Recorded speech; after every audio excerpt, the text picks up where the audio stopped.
Hi everyone, Nonnie here.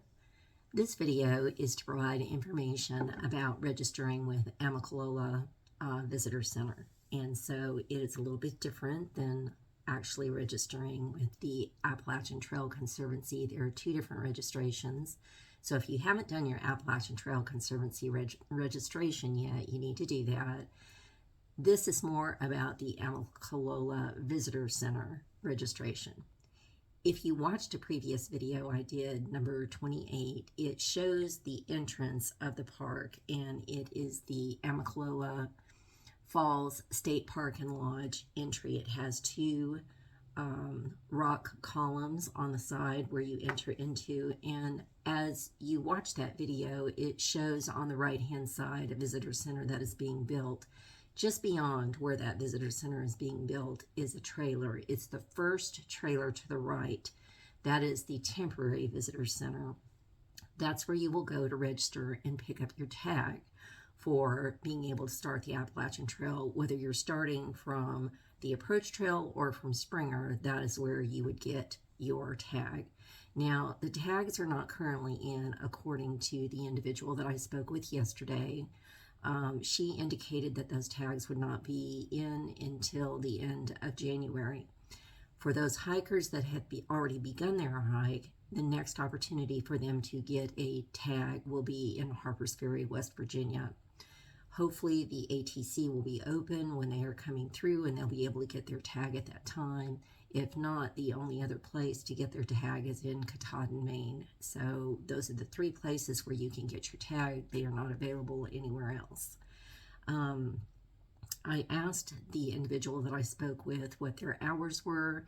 They said that they are open from 8 to 5 daily, 7 days a week. And their phone number, if you need it, is 706-265-4703.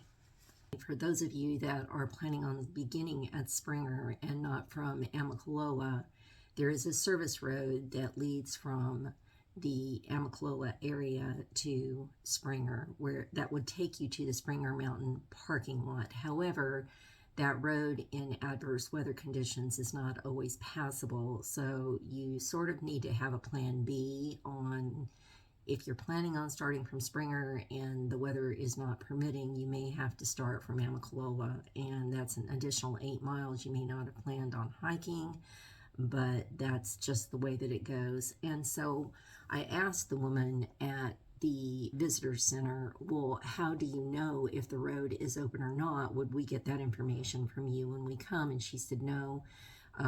Not always. We can provide it at times, and at other times we cannot. And the reason why is because we do not actually have that information. We depend on hikers who are coming and going to provide that information to us. If we've seen a hiker that lets us know the road is passable, then we know. And if we haven't seen a hiker, then we have no idea if the road is open or not. The distance to travel from the visitor center to Springer Mountain is 1 hour and 15 minutes by car, and that is in good weather conditions. The visitor center does provide a map, a little paper map, from the visitor center to the Springer Mountain parking lot. At the end of January, the Start Smart program will begin, where there are rangers there that are teaching you different methods for hanging a bear bag and just some safety things for through hikers to learn that are getting ready to start. If you are starting before the end of January, then of course you'll miss this. Another point of information is at the end of January, beginning of February, individuals are actually hired to work for the visitor center that are ridge runners, and that is where they get information about the road conditions and shelter conditions as well. Previously, I indicated that the visitor center was going to be completed in early 2023. However, after watching a video by Ramdino, I learned that the center is not scheduled to be completed until May, and he thinks possibly later than that. Therefore, I decided to contact the visitor center to get information from them to clarify exactly where they were located, because I was a little confused on exactly where I needed to go. And I thought, if I'm confused, maybe there were others that might be confused or needed the information. And last but not least, I want to make sure to thank those of you that have continued to follow me. I appreciate it more than you will ever know. This channel was started because I was asked to start this channel by numerous individuals. I was not a YouTuber. I had no social media of any kind. And it's been a huge blessing and an encouragement to me to receive feedback from those of you that are following me. So thank you very sincerely. And for those of you that are unable to hike, especially disabled veterans, please, please let me know. My husband is a Marine. I have a soft spot in my heart for anyone that has a physical limitation or disability. Veterans, you've served our country, and I am more than happy to hike with you. It would be my joy to do that.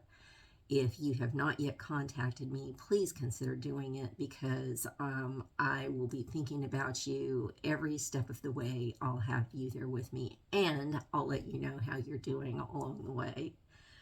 My mission, my vision, and my goal is to be encouraging and help to inspire others. I hope this channel is doing that. It is a journey of healing for me, but it is also to reach others. And so until next time, take good care, and I'll see you in the next video.